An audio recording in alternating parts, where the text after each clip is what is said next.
This is a relay project. Real Talk starts right now. Here's Ryan Jesperson.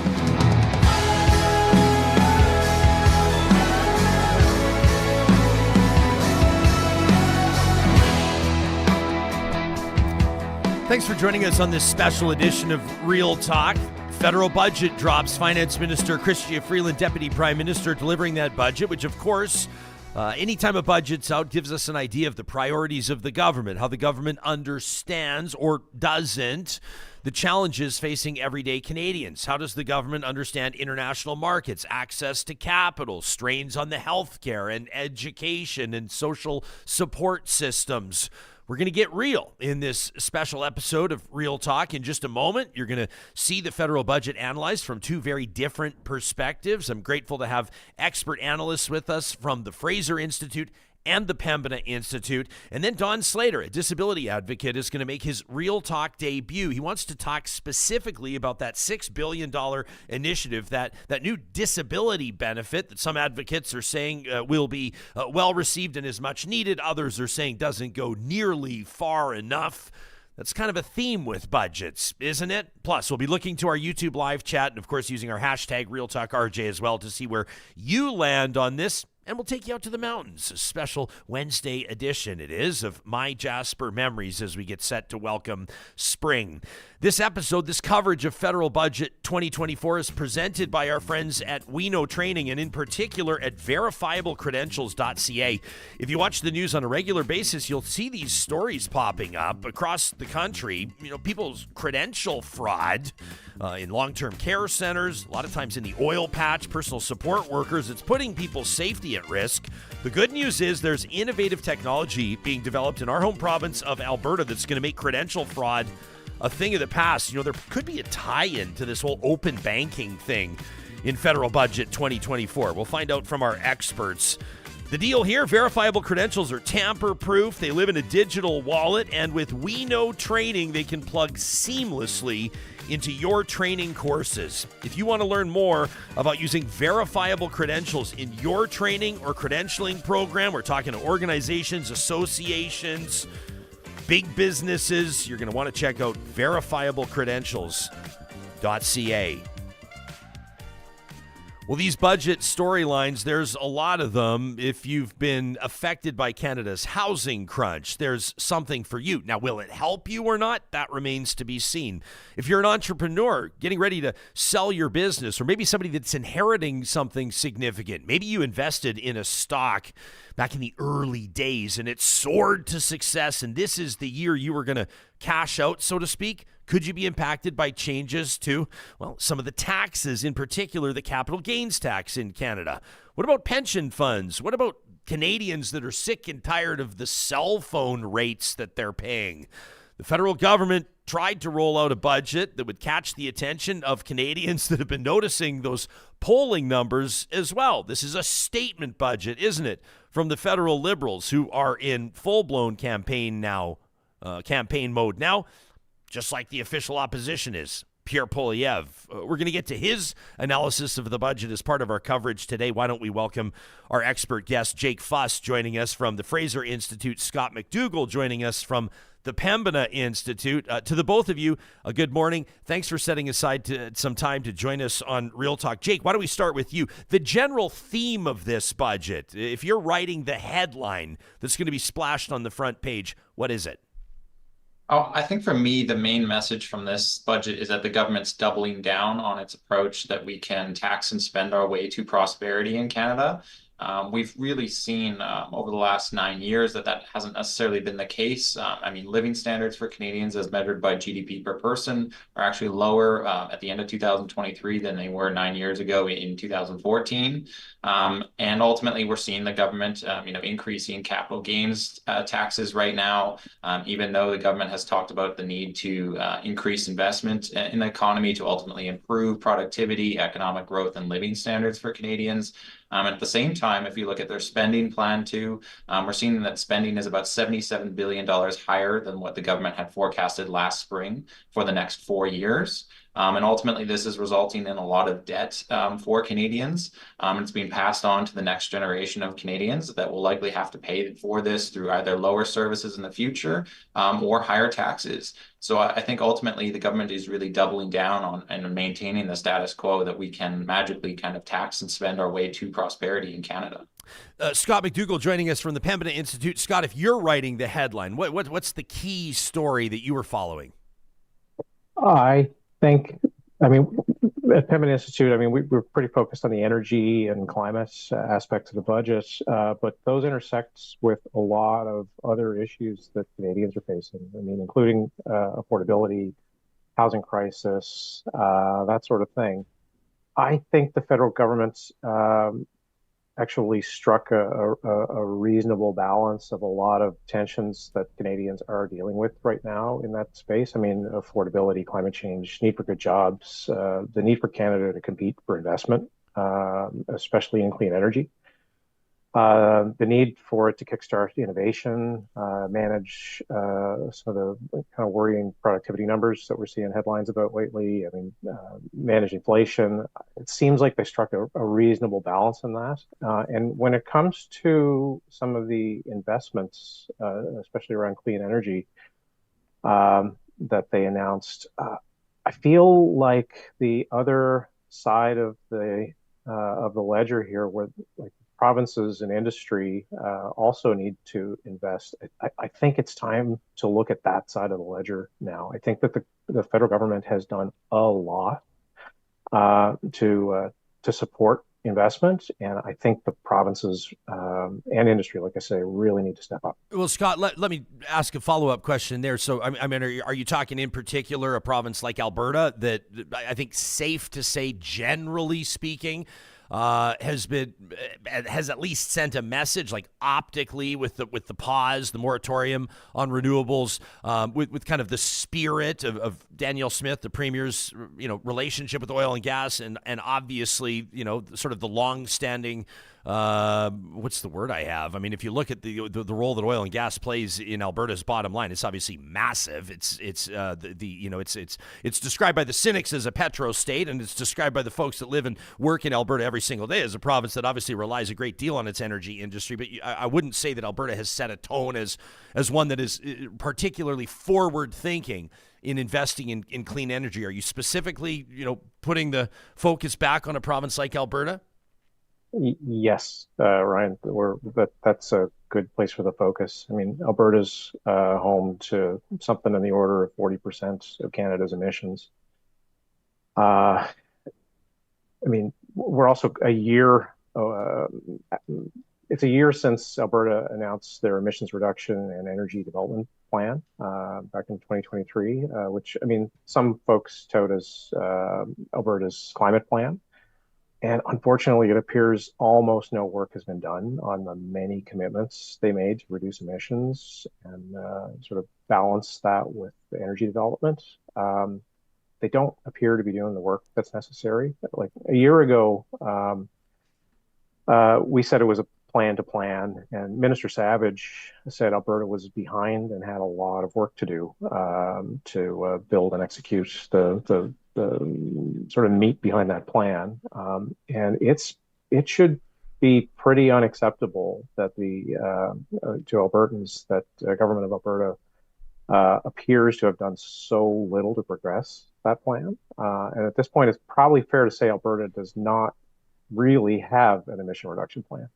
Okay, now I want to take the point. I certainly want to give Jake a chance to respond. I also want to note that now, not to gloss over what you're saying at all, Scott, but in the first 3 minutes here, we're talking about Alberta's emissions reductions plan, and this is an episode covering the federal budget. So I certainly want to. I know this audience can handle thought streams coming at them from different directions, but we all want to be tying this back to the federal budget. So Scott is saying the federal government's here with this budget, ready to work on clean energy, ready to draw in international investment, but they need industry, they need provinces to play ball. Jake, is it a fair comment? Well, what I would say ultimately is, the federal budget and the strategy right now is ultimately to look at things like tax credits and additional subsidies for businesses in spaces like clean energy or other spaces. I don't actually think that's the approach that we should be taking. I think the actual approach that the government should be taking is creating an environment where all businesses can succeed, where we're not necessarily picking winners or losers. There's nothing wrong with investing in the clean energy industry or other industries. It's just that we shouldn't be actually picking winners and losers. The Canadian governments across the country at the municipal, local, provincial and federal level spent over $50 billion on business subsidies in 2022. Ultimately, we know when we're looking at the economic literature, this actually does little to nothing to actually improve economic growth in Canada. I completely agree that we need an environment for more investment from private businesses and other organizations across several different industries in Canada, because we really have an investment issue right now. But I don't necessarily see the federal budget actually helping this by just using kind of tax credits and subsidies to get the way there. I don't think that's actually going to result in the success that we need. That's Jake Fuss from the Fraser Institute you're hearing. If you're just joining us, live streaming audio on the Mixler app presented by California Closets. Jake, there is, for the first time, 5 years after consumer, or, I guess let me say private citizens, I guess consumers started receiving their individual or family carbon tax rebates. 5 years later, small businesses will get their share. The government says about 600,000 firms or small businesses will qualify. It's expected to be worth about $2.5 billion. Is that something that you would assess as meaningful? Is that something you would assess as significant, as a help to small businesses? How are you evaluating that? Well, I mean, I think it could probably help at the margin in terms of returning some of that money back to the small businesses. I do think that there are still some issues in terms of the design of the federal carbon tax, in terms of we still need to make sure that 100% of the money is essentially being rebated back to individuals and businesses.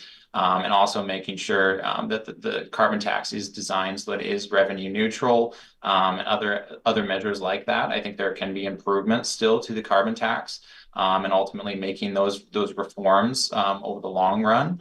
But I think that this could potentially be a positive step in that direction in terms of rebating some of the more of that money back to the small businesses or other individuals to make it more of a revenue neutral measure.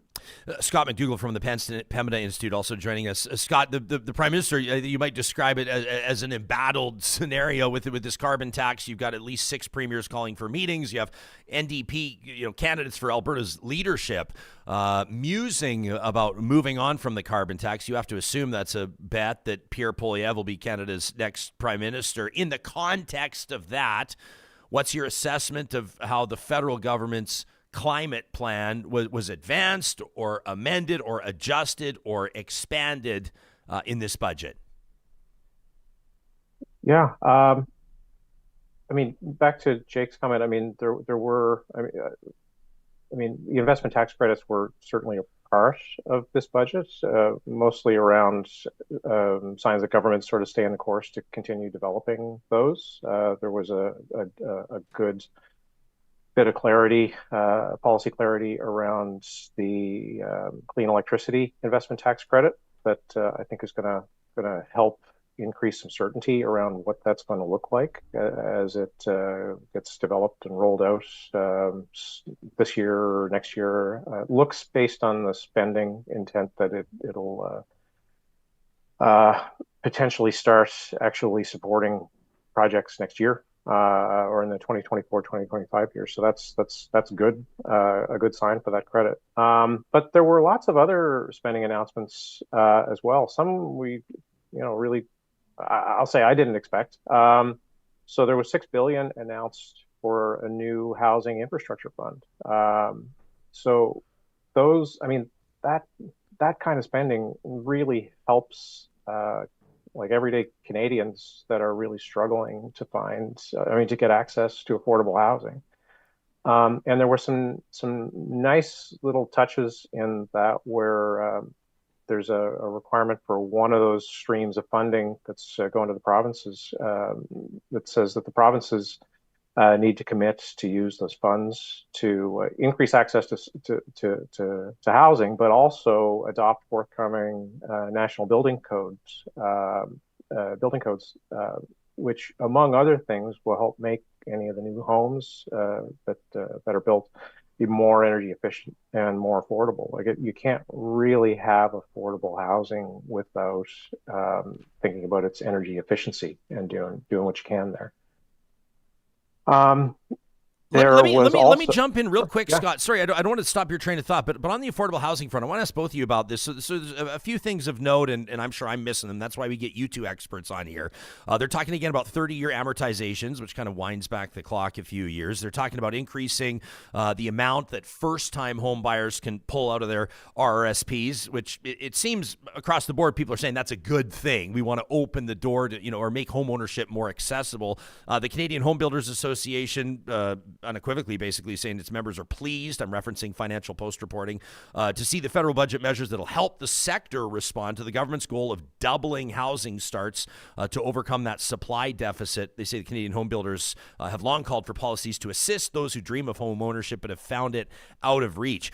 Scott, in your assessment, does the federal government do enough here to address the housing crunch, which many are describing as a clear and present danger? It is a problem right now. Or is there something where you think they could have gone further? You know what? Housing crunch writ large, I couldn't assess where they're at in terms of level of investment versus what's required. We tend to focus more on the sort of climate meets affordability kind of nexus. So right there, probably no surprise, we'd say that it's not enough. Some of our research would point to the need for about $2.8 billion a year in order to, and that would be focused simply on sort of tackling not just housing and affordability, but really acute affordability issues for folks experiencing what we would call energy poverty. I mean, folks where like too much of their household budget is going to energy. So energy efficiency work and, building energy efficient housing for folks in that kind of bracket has a really, really, really significant sort of human benefit aside from the climate benefit. So we think that that's where government ought to focus first. Okay. Jake, obviously Fraser Institute, a conservative think tank. What do you make of the liberal approach to addressing the housing crunch? What might you hand them an olive branch on, and where do you see some red flags? Sure. So I think in terms of the Housing Accelerator Fund, I think that's well-intentioned policy in terms of trying to get more supply in the housing market, which is ultimately where the problem is right now. We're not building enough homes. So the government is now giving a focus to that. However, I think the red flags really are on some of the things that you mentioned, like the 30-year amortization period, the increase in the withdrawal for the RSP. Those are well-intentioned policies, but I think they could actually end up stimulating more demand in the market, which actually pushes up housing prices further. So this is same thing with the first home savings account that the government introduced a little while ago. That's, again, well-intentioned policy trying to make things more affordable, but what it will likely end up doing is redirecting more assets of people's earnings into housing and actually stimulating more demand. So the important thing here is actually purchasing power for Canadians. If we have more stimulated demand, yes, you might have more money available to you through savings accounts and other measures to put towards housing. But if housing prices are rising faster than your actual incomes are, then that's not a very effective way of actually making sure that housing is more affordable for Canadians. And ultimately, I think, we still need a lot more action from municipal and provincial governments in Canada, which is where the bulk of the issue exists in terms of zoning laws, developer fees, and several other categories of regulatory red tape that's really preventing home building, including long permit wait times to build homes. That's still a significant issue in Canada. You're hearing from Jake Fuss from the Fraser Institute, Scott MacDougall from the Pembina Institute. When we come back, we want to get into the politics of the budget. We're going to hear from the Finance Minister Chrystia Freeland. We'll hear from the official opposition leader, Pierre Poilievre, and we'll get these two to analyze it. Plus, disability advocate Don Slater joining us a little bit later in the show. I noticed in the live chat here, Tony, she's not wrong, says extending amortization to 30 years only makes the buyer pay way more in interest. And of course that's true, but it also makes home ownership possible. And you look at a lot of people, Johnny, I mean, this is just like, I'm not an economist. You're not an economist. We're just like dudes on the street that mix and mingle and have beers and coffees with regular folks. Maybe more beers than coffees, depending on the time of day. But for a lot of people, they're looking to get into the housing market like right now. Immediately. And they're seeing that housing prices are rising, and they're realizing that if they're still going to be squirreling funds away as best they can, trying to stretch every dollar and save as much as they can, it's not helping them when the home prices are going up like 30,000, 40,000, 100,000. They need to get in right now. Yeah, they do need to get in right now. We're actually, the home we're in, I'll be honest, is, our homeowners who we are living there for, friends of us, they're selling now. Right. Because the market's hot. People are buying. So you're one of these first-time home buyers. I'm one of these people who I have to get my shit together right now and buy a home. But it's really scary. But it's interesting that you have Poilievre and Trudeau both pushing for affordable housing, but I don't see how that's going to happen. We've talked about this on the show. You can't tell landlords to lower rent. You can only cap it. It's got to be a multifaceted approach. You can't tell people their property is now of lesser value. So I really don't see how this is going to be fixed. You got to flood the market with supply, I think. Exactly, but that takes years. That takes years. We're way behind. Sure it does. And they got to get shovels in the ground right freaking now. And that's what the Canadian Home Builders Association, we quoted them earlier, that's what they're saying. And everybody else with common sense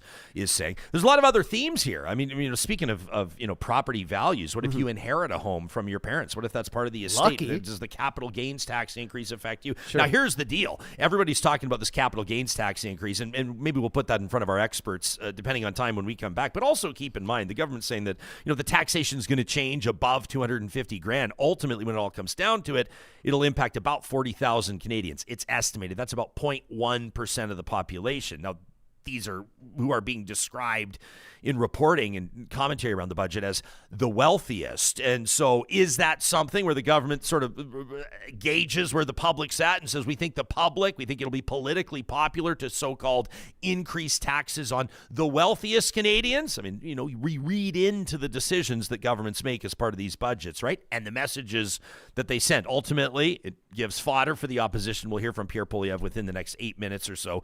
This conversation, this post-budget analysis, is being made possible by Real Talk partners like our friends at Athabasca University, who want to remind you, if political science is your jam, maybe sociology, maybe you're looking into the budget to see how they fund social supports. Heck, maybe you love the bottom line of budgets. Maybe you'd be a great candidate for the Athabasca University MBA. There is a fit for anybody at AU. And the AU advantage, it all starts with the fact that Canada's online university means that so many barriers to entry are removed. Your only commute is to your device. You define the pace of your studies. You're never going to fall behind. You work as you're able. You can zoom ahead. You can put your studies on pause. It's your education, your way at athabascau.ca.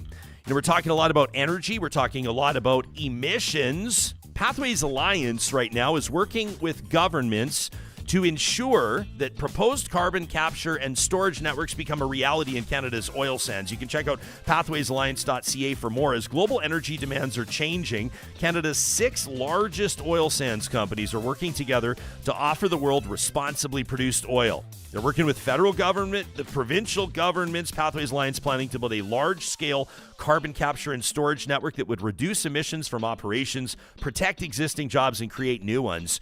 Remember hearing Liberal Cabinet Minister Randy Boissonnault talking about Pathways Alliance on a recent episode of the show? Responsibly produced energy is what the world wants, it's what Alberta wants, and it's what Alberta can provide. Check out pathwaysalliance.ca for more. Hey, on the flip side, we're talking a lot. We're hearing from Scott MacDougall at Pembina about sustainable energy, about home retrofits. There's nobody busier installing solar in Western Canada than the team at Kubi Renewable Energy. Solar energy solutions to power your life, whether you're a business owner, whether you're working in agriculture. Shout out to the farmers and ranchers out there. Maybe it's a family cottage. Maybe it's your beautiful family home smack dab in the city center. Whatever it is, Kubi can get you hooked up, and they're hiring too. A lot of exciting things happening. Check out the careers link if we just caught your attention at kubienergy.ca. And if your investment in 2024 is going to be in the inside of your home, you're determined to get organized, to declutter, we want to remind you what you probably already know, and that's that nobody does it better than California Closets. It all starts with a free design consultation. Check out what they could do for your boot room, your mudroom, your laundry room, your garage, your guest room, your home office. You get the point. Whether it's Murphy beds, built-in shelving, or a custom solution, You've always wondered if it's possible. It is with California Closets. Get your free consultation today at californiaclosets.ca. Back to the Fraser Institute's Jake Fuss and the Pembina Institute's Scott MacDougall in just a moment. But here, an interesting point from the Finance Minister Chrystia Freeland in commenting and rolling out that budget, that federal budget, 4-year plan, basically. Here's what the federal government's putting in front of Canadians. And you can sense the political posturing here, in particular, talking about elements of the kind of bare bones pharmacare that Canadians are looking at right now. But we all know what she's saying but not saying, right? Here she is. Mr. Speaker, free contraceptives are central to a woman's right to control her own body. That is a fundamental woman's right. It is a fundamental human right. Bravo.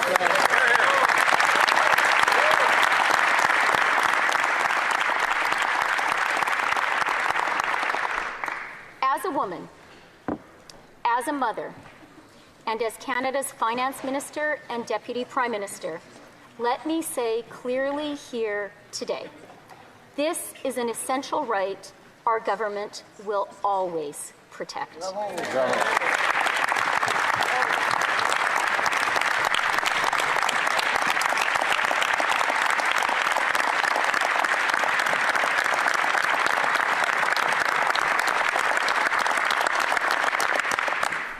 Women in other countries, our friends, our neighbors, are losing their right to control their own bodies.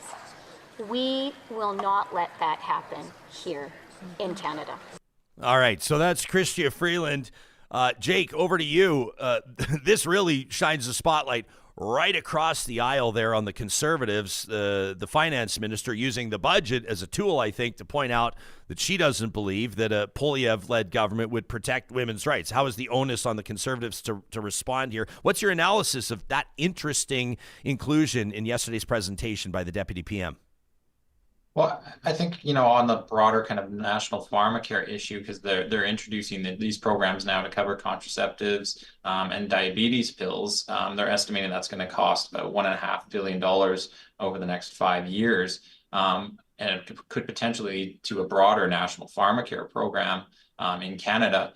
We've actually done some polling on this, and what we found is that the vast majority of Canadians, about 80% or so, support a pharmacare program when there's no cost attached to that program. However, when you do subsequent polling and you actually attach a cost, say an increase in the GST by 1 percentage point, for instance, to pay for the program, support actually plummets down to about 40% of Canadians then supporting a pharmacare program.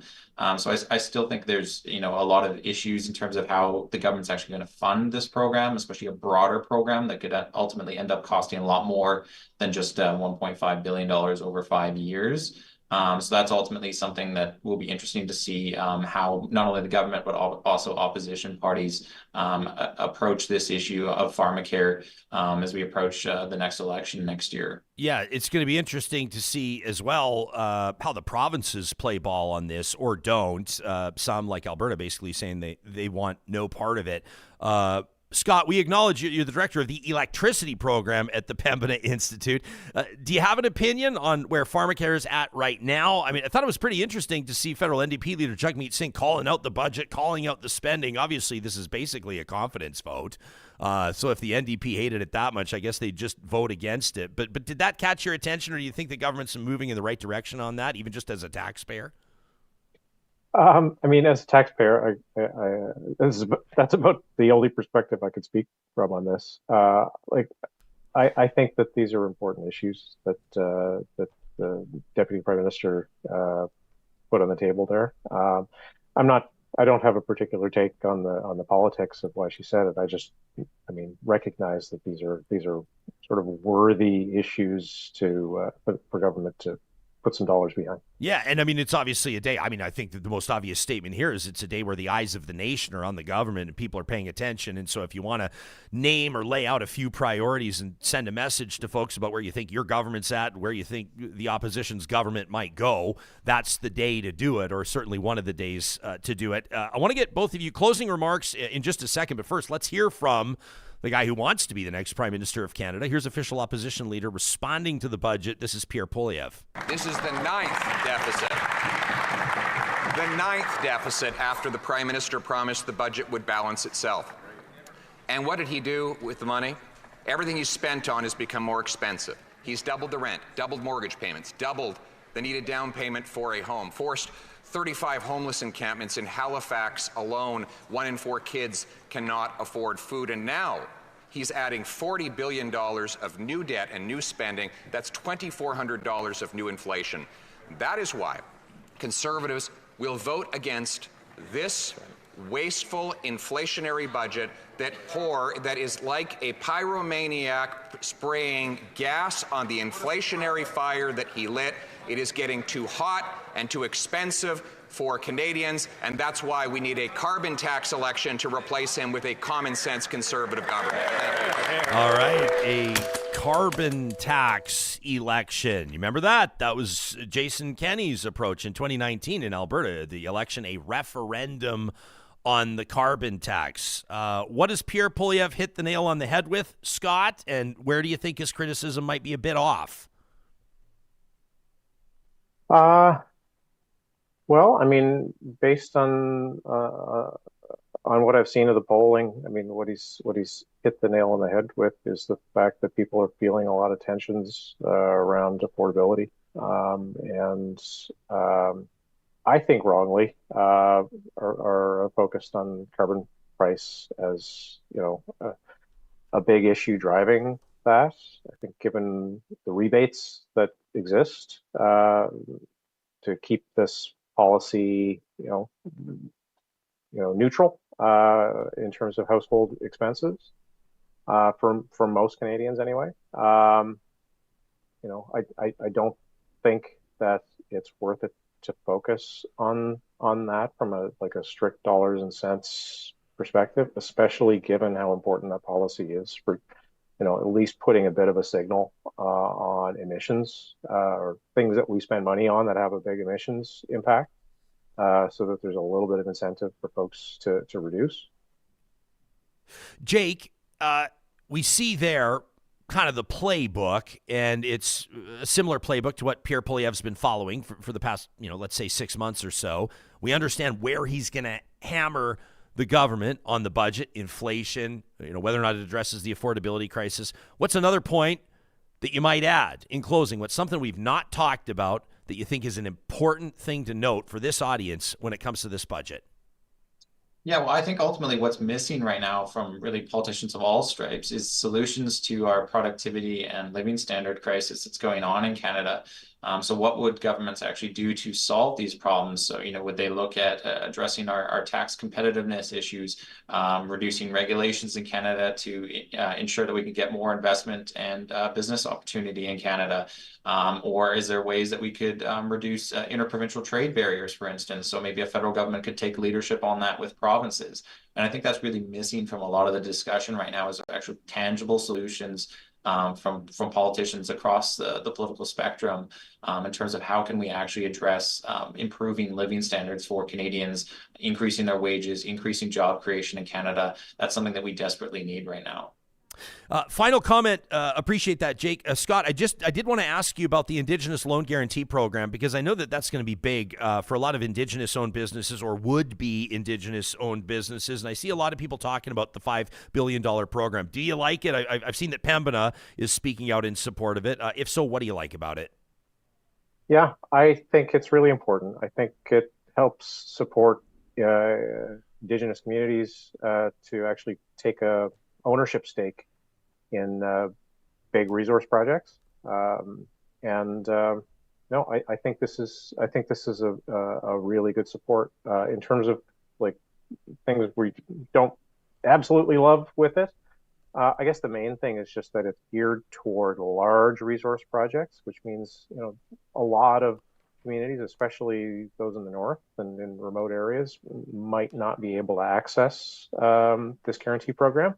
But other than that, I think this is a really positive support.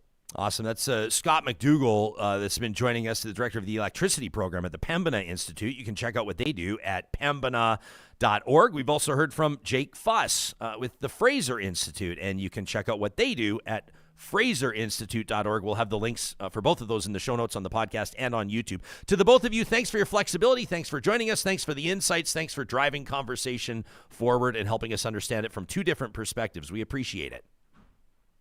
Thanks for Happy having to be here. Yeah, you got it. In just a second, we'll talk to Don Slater. Don is the Alberta coordinator for a nonprofit, an agency known as Disability Without Poverty. And Don has been a long-time advocate for persons with disabilities in Canada. We'll get his take in particular on this disability benefit, but bigger picture. I mean, there's obviously a lot of issues impacting Canadians, including Canadians living with disabilities. Affordable housing, a huge one, and social supports. We want to make sure we represent a whole bunch of different perspectives. I see here in the live chat, YouTube's banging this morning as well. We always appreciate those that are joining us live, either on the Mixler audio app or watching on YouTube. And I see, some folks maybe not necessarily 100% convinced that Pierre Poilievre's got a better plan. Justin says Poilievre will single-handedly drag Canada decades back in so many facets, says removing the carbon tax is such a short-sighted vote grab that'll cost us a lot more in the long run than anything that we'd save. Interesting perspective on that. We've also got Eddie the Valiant, great handle, wondering, so what is Poilievre's plan? Says it's easy to criticize, it's harder to govern. The official opposition should have to table their own budget. Yeah, I kind of like that idea. Whatever happened to the shadow budgets? Remember when everybody used to do that? And Peaches chiming in, earmuffs kids. Peaches says on the flip side, does anybody in Canada give a fuck about financial responsibility anymore? Like either personal or government? Debt is massive, and Canadians keep saying, gimme, gimme. That from Peaches. There's no denying that it is a budget that wouldn't be described necessarily as an austerity budget. The question is, I guess, ultimately, what do you believe the role is of the federal government in times where Canadians are finding that they literally can't afford to pay all their bills at the same time? Like a lot of Canadians, the reality is they literally can't afford the groceries, the nutritious food they want to put in front of their kids, and the power bill, and water and sewer, and cable or cell phone bills. Did you see changes? The federal government's introducing new measures to make it easier for Canadians to switch from different cell phone providers. That's an interesting storyline we could follow in all of this. Is there something for you in this budget, or maybe something that wasn't there that you were hoping for? You can send us an email anytime to talk@ryanjesperson.com. Obviously, the conversation on this will move over the next number of days. We're going to talk to Federal Housing Minister Sean Fraser tomorrow. We're also going to get a look from an economist in Ottawa on Thursday's episode. That's going to be our April 18th episode of Real Talk. Is the carbon tax actually working? We're going to take a look at the data we have, the statistics we know about, and apply that as we can through obviously reputable research, expert analysis, and get a better sense of whether or not it's actually working. If it is, how does the government better tell that story? If it's not, what might be a better alternative approach? That's coming up on the April 18th episode of Real Talk. It is a Wednesday, and that means we get to take a moment to step outside of all the talk about news and politics and head out to the mountains, courtesy of our friends at Tourism Jasper. It's MyJasper Memories, and there is a new way to enjoy, I just absolutely love this, spring in the Rocky Mountains. Jasper unveiling a new culinary and cultural celebration, Taste of Spring. You can check it out at jasper.travel. We'll have the link in the show notes. This is the newest event of its kind in the Canadian Rockies, spanning the first 2 weekends in May, the 3rd to the 12th. It's a 10-day celebration that'll showcase the finest flavors of the season, alongside live music, unique art, and of course, the natural area out there. Incomparable. Taste of Spring invites you to savor Jasper's diverse offerings, the dining scene to start, while experiencing the cultural adventures that define this wonderful Rocky Mountain town. From long table dinners to wine tastings, intimate concerts around town, you can embark on a sensory journey through Jasper's wildly lovable mountain town and welcome spring in style. Check out the events and activities link online. Again, jasper.travel. a chance to partake in mixology classes and wine tastings, indigenous culture and cuisine, arts and entertainment, activities and adventure. I mean, we're talking about opening trails. This is the time where people start thinking about getting back out on the Athabasca River, and of course, baby wildlife sightings. Nothing quite like it. Spring, an amazing time to visit Jasper National Park. And don't forget those alpine picnics. This is one of my favorite things to do out there. I mean, how do you even describe what it's like to be out in the mountains enjoying all of that? It is taste of spring. Start your planning today. Your drool-worthy getaway, that is a taste of spring, coming up in May in Jasper. Get more details online at jasper.travel. And don't forget, like the Whiddon family did a couple of weeks ago, to hashtag MyJasper and Real Talk RJ. When you're making your MyJasper memories, you could be featured right here on the show, presented by Tourism Jasper. We're going to get to Don Slater in just 60 seconds or so, an advocate with Disability Without Poverty. But first, you don't hear a lot from Green Party members of Parliament, right? But Mike Maurice is the MP for Kitchener Centre. He's a Green MP, and he offered his analysis of Budget 2024. We thought we'd throw it into the mix. Here he is. Hi everyone, Mike Morris here, Member of Parliament for Kitchener Centre. I wanted to share an update with you on the federal budget that came out this afternoon. In short, my concern is it doesn't meet the moment that we are in. It seems like rather than addressing the challenges that folks in our community are facing head on, this is a government that wants to check off boxes. As an example, the disability community has been calling for years for an end to legislated poverty for people with disabilities. I've been amplifying those calls since being elected. For the first time in this budget, we're seeing the Canada Disability Benefit funded. However, it's a maximum being proposed of $200 a month, and it's not going to start till July of next year. It's not good enough. When it comes to the housing crisis that we are in, there are good measures in here to look at using federal land to build housing, to put more incentives in place, although primarily for private sector developers. There is nothing here that would get us to doubling the stock of deeply affordable social housing that we need to get building, whether it's through the Government of Canada directly or through nonprofits in our community like House of Friendship and the Working Centre. When it comes to calls like universal pharmacare, in here we see specific supports for contraceptives and diabetes medication. Good measures to be certain, but it's not universal pharmacare. We need this government to be more bold. They could do it by ensuring the wealthiest Canadians and the largest corporations in the country pay their fair share. As just one example, we've been calling for this government to put in place a windfall profit tax on the excess profits of the oil and gas industry that's been gouging us at the pumps, that's led to their profits of, $38 billion a year in 2022. There's no mention of that in this budget. Nothing when it comes to ending the subsidies to the oil and gas industry that are to the tune of $18 billion a year. Budgets are about priorities. My team and Elizabeth's are going to continue to call for this government to get their priorities. Get its priorities straight. That Mike Morris, the Green Party MP out of Kitchener Centre. Our next guest, Don Slater, has been advocating for the disability community for many years. He's been living with his own disability since the age of 16. He is the Alberta coordinator with Disability Without Poverty. Don, thanks so much for making time for us this morning, and welcome to Real Talk. Thank you for having me. You shot me a quick note. I hope you don't mind me spilling the tea here. A quick private email, and you said, Jespo, I might come across looking a little tired this morning because I'm losing sleep over this budget. How come? Well, I lost sleep last night because I'm really concerned for many of the people with disabilities. Alberta, you'll hear Mr. Nixon say that we have the most generous program in Canada, and it is indeed one of the best programs in Canada.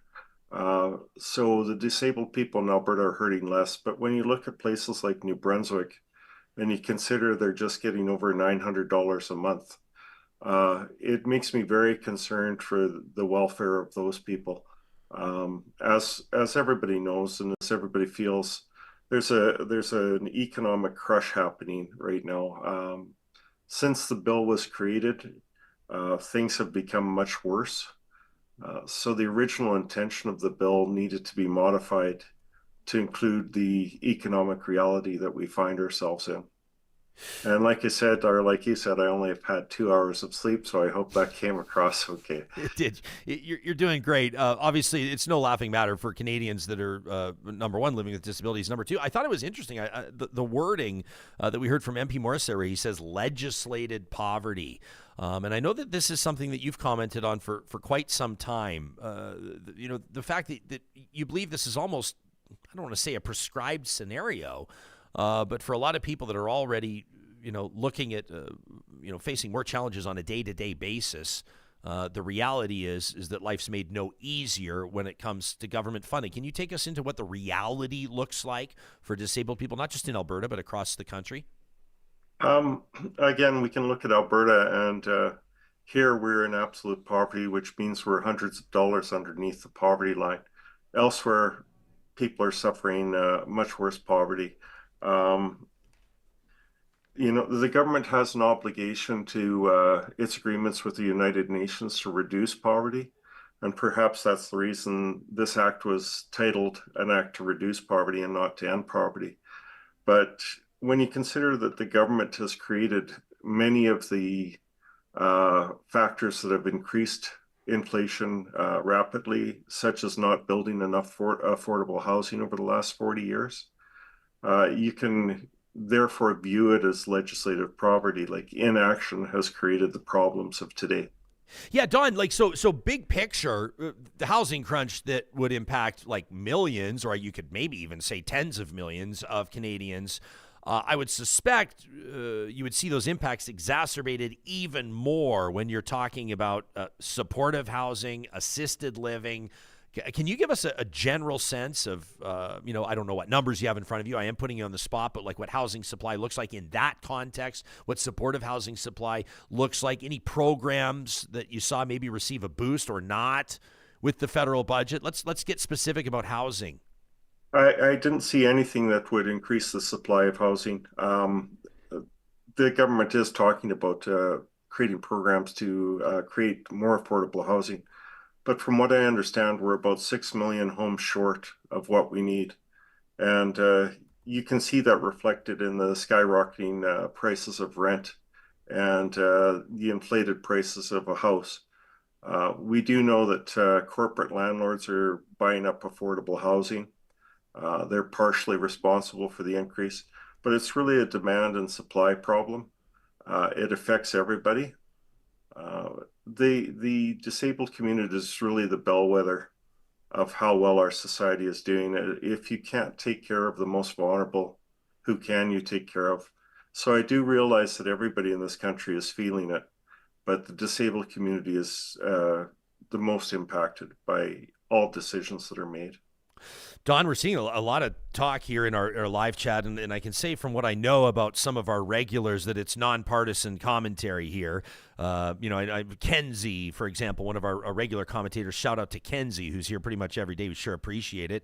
Pretty sure Kenzie would consider themselves to be a conservative, but goes on the record and says the AISH benefits are a disgrace. Now, we'll note for our national audience here that AISH, the Assured Income for the Severely Handicapped, is a provincially administered program. So when we're talking about poverty supports here, disability supports, I suppose it makes sense to approach this conversation from sort of a multi-government approach. We got to look at it from, in some contexts, what municipalities are maybe doing, the costs of transit and what have you. We got to look at it from what provincial governments are doing. And then, of course, the commentary today around the federal budget as well. Do you think the average person understands how this all plays out? I do think that the average person has a good understanding of the programs in each province, and I can understand why a person is saying the AISH program is a disgrace. When I say that Jason Nixon has called it the most generous, that's comparing, I don't know, a 10-speed to a tricycle, perhaps, when you really need a car. The AISH program isn't adequate. It's better than others. Again, it's sort of like I think Humphrey said, the moral test of a government is how it treats the citizens who are in the dawn of life, the twilight of life, and in the shadow of life. And the disabled community is certainly in the shadow of life. And so there's been a moral failure of all levels of government to properly support the disabled person. You wrote in a kind of a, I don't know, you wrote in a beautiful preamble to the show. I almost feel like I should read it, but we have you sitting here so we can just get you. But you talk about kind of your thoughts around wealth. And let me read from this email that you sent to us. You said, critics might argue we should be grateful for any support received, but such a stance contradicts the very essence of our social contract, the inherent promises made to every individual, whether one is born healthy and later experiences disability or is born with a disability. Each person is entitled to share in the wealth built by our ancestors. This wealth, not just material, but also infrastructure and community services that enhance our collective quality of life. I thought it was beautifully worded.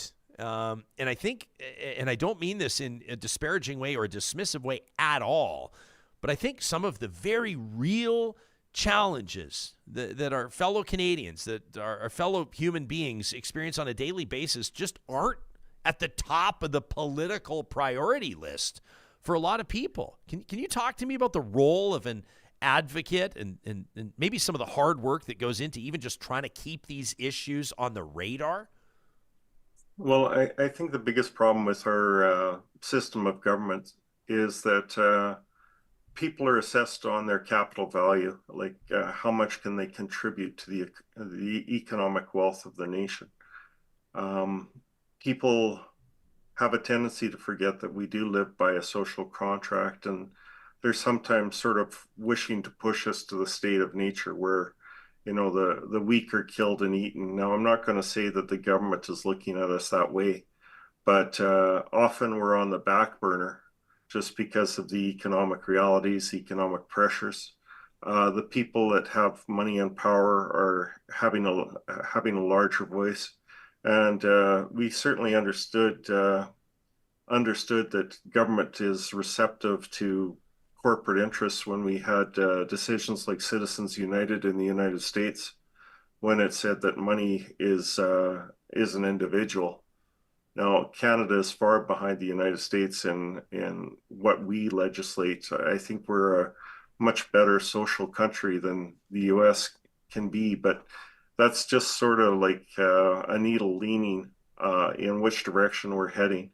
I'm sorry I'm not speaking as well as I can write, but I think you're doing great, buddy. And well, thank you. I'm quite nervous. So, Don, forget about that, man. You know, we always tell people when they appear on the show, we said, forget about how many people are going to see or hear it. Just treat it like we're having a coffee together.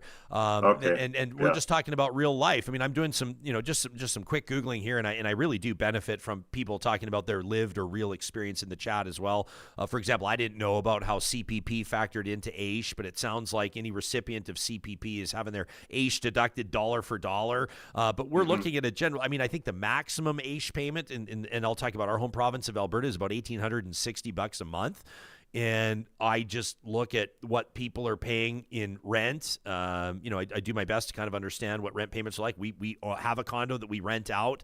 We were asked by our tenants, who are amazing tenants, by the way, to provide some rent relief during COVID, which we did. But then, of course, that adds its own complications for our family. I'm not here to talk about our family, but the point is we want to understand what real life looks like for real people on the ground. And I have no freaking idea how, with whatever the price of apples is right now, or whatever the price of olive oil is right now, or whatever the price of basic groceries are at right now, never mind utilities, never mind everything else, I have no idea how anybody's getting by on $1,860 a month. I mean, that's real talk about real life. That's hard to wrap your mind around. It is, and it's very difficult. I know I've been quite pleasant about it, and I probably should be screaming and very angry about everything. The problem is that turns a lot of people off, and they just stop talking to me if I bring up the truths. Do you ever wonder? Let me ask you, like, political climate right now, and just kind of you're an advocate. Would you consider yourself a lobbyist? I don't know. I mean, I guess you're not so much, probably. I would consider myself a person that really cares about Canada and Canadians. You could go from the disability issues to the previously mentioned climate issues that you're your previous guests had mentioned.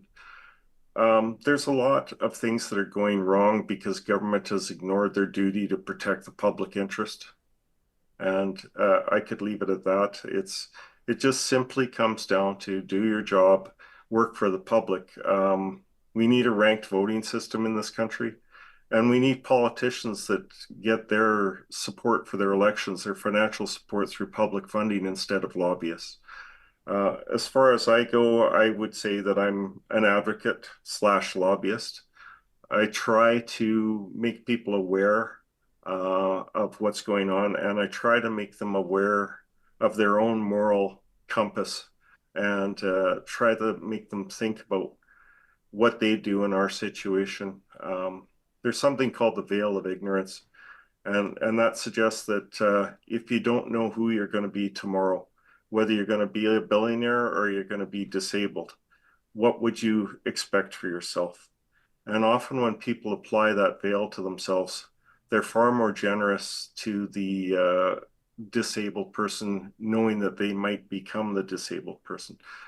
So basically, when these programs fail, it's because people don't have us in mind and they're not showing us the needed amount of respect. And like I mentioned with Humphrey's speech, the moral test of any government is how they treat the most vulnerable. And the disabled are certainly the most vulnerable, and seniors are vulnerable as well. And I do care what's happening with them, but I am a disability advocate, and I do tend to focus strictly on the disabled community. People can learn more about what you and your organization does by visiting disabilitywithoutpoverty.ca. They describe it as the Disability Without Poverty Movement. We'll link to that in the show notes, of course. Don, let me ask you to put something on our radar as we thank you for your time. What's something else? Could be budget related, might not be budget related at all. Something that you and your colleagues maybe are working really hard on. What's something that public support might go a long way with in advancing? Strictly, it has been the formation of the Bill C-22. That's been our sole purpose, because that financial support, sorry, I'm sort of tongue crossed here. They say money can't buy happiness, but it does buy freedom, and the lack of money creates misery. So our primary focus is to increase funding up to a level where people can have a substantial life of well-being. There are many other programs, like you had mentioned, CPPD, and it's clawed back. And it's really a shame that these programs are clawed back when people are in levels of poverty. You know, they should, if you're going to claw them back, only claw them back to the poverty line. That would be my other concern. My other major concern is the level of clawbacks. Just because two people are contributing to the welfare of an individual doesn't mean that one has to completely stop or reduce their level of support for that individual. Hey, Don, I want to read this comment from Heidi in our live chat on YouTube. She says, guests like Don make me feel inspired and comforted. I love hearing about the good people out there pushing to make the world a better place. How about you walk with that one today? Well, thank you very much for that comment. It's the fuel that keeps me going. Beautifully said, Don. Thanks for giving us your take on Budget 2024. It's an important perspective, and we appreciate it. Thank you so much for your time. Yeah, you got it. Oh, and by the way, enjoy Shohei Ohtani this season. I see your LA Dodgers out there. This is going to be unreal for the Dodgers. Yes. Thank you so much. Okay. Yeah. You have a lovely day. Yeah, you as well, Don. Not too much baseball talk on Real Talk, but people can get excited about Ohtani. Yeah. We Very got well spoken. Yeah, I don't know what he was talking about. Well, no, but this is the, like I like Heidi said, and I wanted to read that comment. And we're going to get to more of your comments in just a sec, but I wanted to read Heidi's because I feel the same way. Sometimes a lot of people that are not like necessarily just like clip machines. They're not like formulaic, like, you know, politicians, and it's a skill. It for sure is, but they'll speak in sound bites, like in 15-second sound bites. They want to get on TikTok. They want to get on Instagram. Of course. And then there's someone like Don that's just like, I'm just going to come on and talk to you about what drives my work and my heart. Remember remember when Mark Charrington was on? Mark does such amazing work in the Metro Edmonton region, working with folks, and that was kind of an unusual episode for us in the sense that there was no like banging and crashing and saber rattling. It was just Mark coming in, soft spoken, talking about the amazing and in some cases life-saving work that he does. You know what I'll do is, if you're hearing this now and you missed that Charrington interview, we'll put the link in the show notes because you have to catch it. It's a totally different vibe. It's a different feel of a Real Talk episode, talking about his advocacy, but it's worth your while. It's a guy like, if you work in social services in central or northern Alberta, there's a very regional comment there that you might know or probably know who Mark is, but for the average Canadian, somebody living in like Thunder Bay or Victoria, they're not going to know who Mark is, but to hear the perspective, like Heidi says, of somebody like that, you go, oh yeah, there are great people out there that are working really hard to ensure that folks get the supports that they need. And I think that's kind of, it's an encouraging thing to note. Yeah. Lots of people commenting that just the way Don was talking was very calming and soothing, especially when you're talking about something that's like a crisis that's so sad right now. And I saw another great comment in here. We're all going to end up disabled in some way. At some point. We're all going to lose mobility of some sort. We're all going to lose cognitive functions. The lucky ones of us that don't are very few and far between. So this is going to affect everyone eventually, right? Yeah, well said. We'll get to more comments in the live chat. Plus, I want to ask you about a specific tax increase, Johnny. We're not economists, but a specific tax increase in the budget. I'm curious for your take on it. It's about something that you and I have talked about on the show in past. Okay, that's coming up in just a second. But first, I want to remind you that if you have not yet visited, if you live anywhere near where we live, that's Metro Edmonton region, you owe it to yourself to check out the brand new Fraser Brothers Glenora. They've just opened up in Edmonton's West End in that 142nd Street traffic circle, 107th Avenue, a beautiful spot. I just can't stop talking about the butcher shop, but there's so much more to it as well. The bakers are going to love it. Their commitment to fresh Alberta flour, the sourdough cinnamon bun lovers. They have there's an entire section, Johnny, just for sourdough cinnamon buns. It's got its big, huge sign on the wall. It's like a permanently installed cinnamon bun station. What? It's all part of the Fraser Brothers experience. Our shout out from our team to theirs on location number 17. Fraser Brothers is Alberta grown and Alberta owned. We also want to give a big shout out to our friends at Complete Care Restoration. This is a family owned business that takes your business or your personal property seriously. They treat it like it's their own. If disaster strikes, you find black mold in the wall. As you can see here on their website, Complete Care Restoration, you see their team in action. These are certified professionals ready to respond 24/7 if flood happens, sewer pipes back up. Oh man, wildfire hits your community. Complete Care Restoration has got your back. We've seen them work. We've worked with them. They built our studio. Absolute professionalism on display. That's CompleteCareRestoration.ca. And for those of you looking to transform your outdoor space, bring it to life this spring or summer, if you want that project done in July, you want to be ready to welcome family in August or whatever your timeline is, today is the best day to reach out to Eden Landscaping, a custom builder with more than 20 years of on-the-ground experience in Edmonton and area. They can do modern, they can do natural, they can do traditional. They've got this entire ethos. I love their new thing around pollinators. People are treating their front yards differently these days. Have you noticed? Maybe less sod, less turf, and more native plants and grasses, more of an appreciation for the bees and the butterflies and everybody else. You can get that talk started with Eden Landscaping at landscapeedmonton.ca. I appreciate those of you that join us every morning in the live chat, in the Real Talk live chat, and I saw this from Elizabeth. I wanted to read her comment. I talked about AISH at $1,860 a month, and she says, that's hilarious. She says $1,800 is a walk in the park, says Elizabeth. Tried doing it on $639 per month after working for more than 4 decades. I'm assuming she's talking about CPP. She says, on the system twice to have my kids. It's sure fun having silver hair. That from Elizabeth. We're glad that you shared your personal perspective in our live chat. Everybody's going to process and analyze this budget differently. The young families differently. The entrepreneurs differently. The big CEOs differently.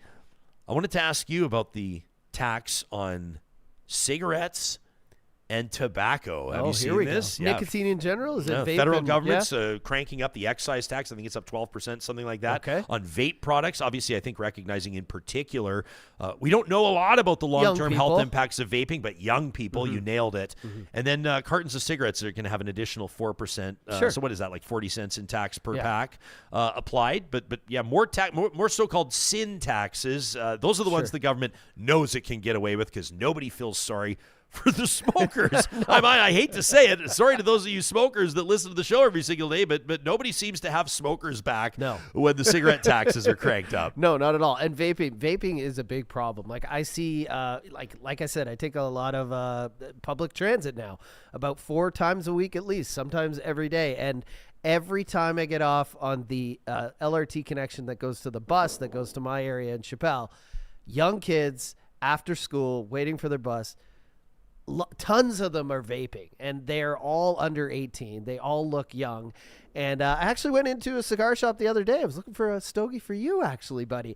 And they're actually looking to ban, as well as raising the tax on all nicotine, they're looking to ban flavored vapes now just across the board. So there's a big petition in the front of the cigar shop for you to like read it with your phone to vote against it. But I mean, it's a draw for young kids. It's packaged and marketed as less addictive, less harmful than cigarettes, and it tastes like candy. So I can see how we want to keep it away from kids, right? But I think smokers have they've got the shit end of the stick for the last 40 years. Well, and also on the flip side of it, smokers have disproportionately increased costs on the healthcare system. I mean, like it or not, everybody knows that to be true. Like we know the facts about tobacco. We know the facts about, Rick in the chat says nicotine is as addictive as heroin. I mean, like maybe more. Addictive. I mean, I'm just saying anecdotally, but you talk to people that are hooked, that have been hooked on smoking. I mean, it's really tough to give up, right? So, and people are talking as well. I wanted to note this comment from Nondescript who says, hello, popcorn lung. We do our best. I mean, we should probably cover vaping more. Considering how many, I mean, it's just like, it's so normal. You and I walk past a bus stop every single day out here, and it's like, especially when the post-secondaries get out, and there's, there'll be like literally in some circumstances 50, 75, 100 post-secondary students all lined up and waiting at the bus stop. And I'd say 100%. Like, is it safe to say like 30% are vaping? I would say, like I just said, I see so many kids doing it, and I can't see the ones waiting inside the areas where you wait to keep warm or whatever, but it seems like all of these kids are vaping. And I do events now, when I DJ or when we host or whatever, and people are doing it inside sneaky style too. Like people are vaping everywhere in bathrooms, and it's something you couldn't do with smoking. So a lot of people are switching to the vaping, thinking it's a healthier option.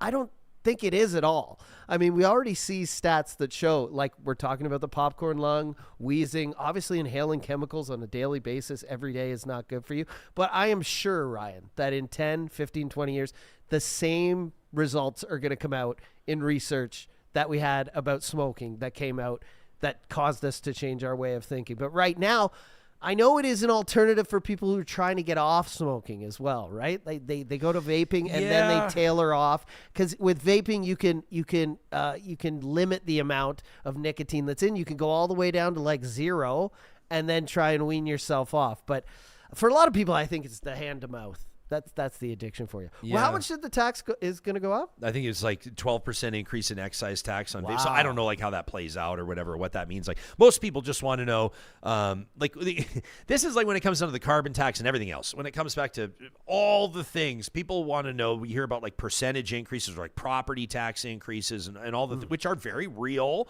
I mean, depending on what community you're living in, as you watch or listen to this, like your property taxes could be going up 10%. And people go like a 10% year-over-year property tax increase is major.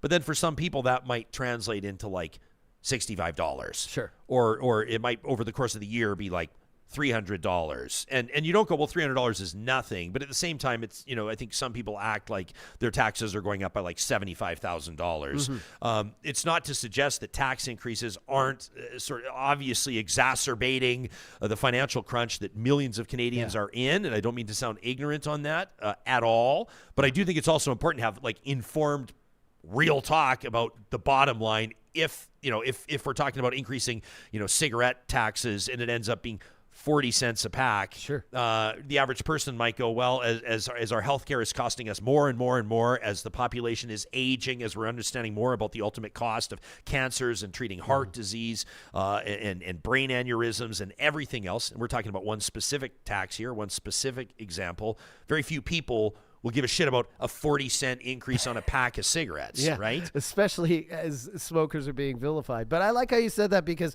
I feel like if everything's going up a bit, and like you said, 300 here, 100 here, 20 here, 50, at the end of the year, this can be thousands of dollars for some families, right? Absolutely, so man. The crunch is real right now. Because it's like, and you'll get that drip factor, right? Yeah. Where you go, well, here it's 40 cents on a pack of cigarettes for a family that there's a smoker, or a couple of smokers. Yeah. And then you go, but also like, if the price of beef is up, and then you go, beef? We haven't bought beef forever. Yeah. Or, the price of whatever's up, your power bill's up, your natural gas is up, your interest rates are up on your borrowing, your credit cards, your floating lines.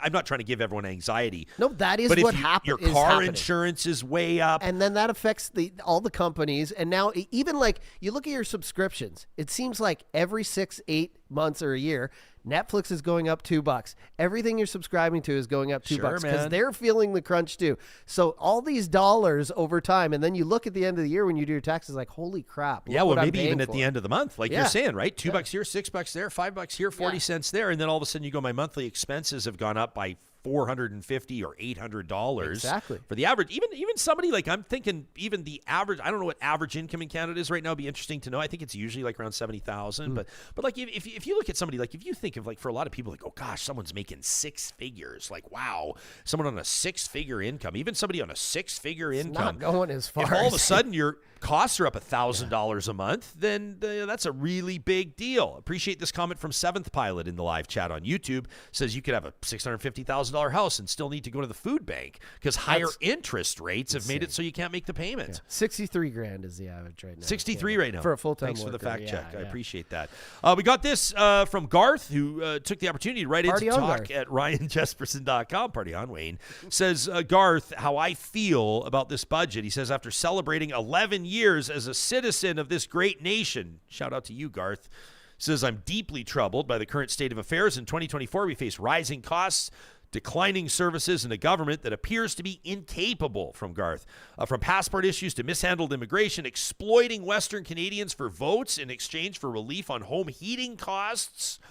I don't know, I'd say they alienated Western Canadians on home heating. But anyway, he says governmental shortcomings are glaring.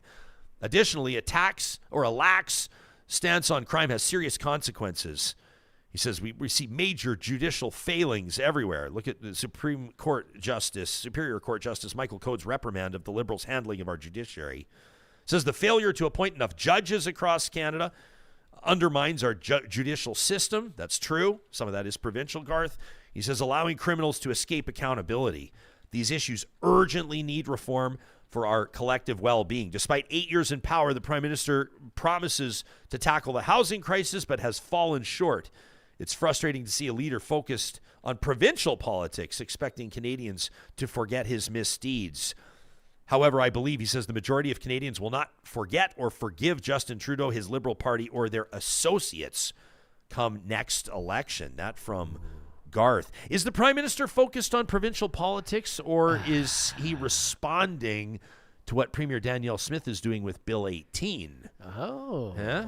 What do you think? Is he? Well, I think it's safe to say the Prime Minister is focusing a little bit on Alberta. Well, obviously coming out here. I mean, doing an interview in our studio, not an accident.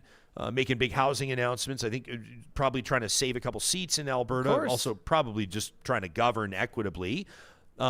But Alberta is making good political hay. Premier Danielle Smith with a big fundraising dinner in the capital city in Edmonton about 12 hours before we're recording this episode. And obviously, people have some interesting takes on Bill 18. That's the Provincial Priorities Act. The Get Out of My Backyard Act is what the bill, rather, is what Danielle Smith is calling it. Check out our episode yesterday. It was absolutely... Yeah, we've got some great engagement on YouTube these days. We appreciate everybody that subscribes to our YouTube channel. And we know our friends Erica and Cheryl at The Discourse are going to be talking about Bill 18 as well in their episode that comes out on Thursday. That, again, is coming up on Thursday, April 18th, the next episode of the discourse. The next episode of Real Talk, that's going to be Thursday, April 18th as well. We're going to check in with Federal Housing Minister Sean Fraser. As we wrap today, I want to encourage you to send your questions in ahead of time. We always want to give you a chance, maybe like a straight shot, to ask a federal minister a question that you've always been wondering about. We'll get into housing and the, Bill 18 out of Alberta. Plus, we're going to check in with Nick Rivers out of Ottawa. Is the carbon tax actually working? We're going to crunch the numbers, and then he'll dumb it down so all the rest of us like me can understand it. We hope you'll join us.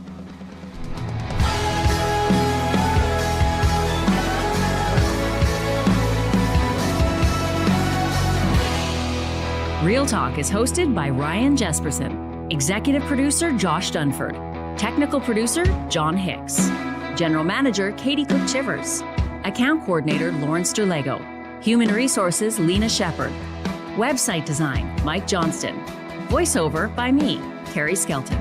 Real Talk's editorial board is Supriya Dwivedi, Ahmed Ali, Brandy Morin, Ann Castleman, Corey Hogan, Harman Candola, Catherine O'Neill, and Chris Henderson. Member Emerita, Julie Rohr. Real Talk is recorded in Edmonton, Alberta on Treaty 6 territory, the traditional and ancestral territory of the Cree, Dene, Blackfoot, Saulteaux, and Nakota Sioux, home to the Métis settlements and the Métis Nation of Alberta. Real Talk is a relay project. For more, check out ryanjesperson.com.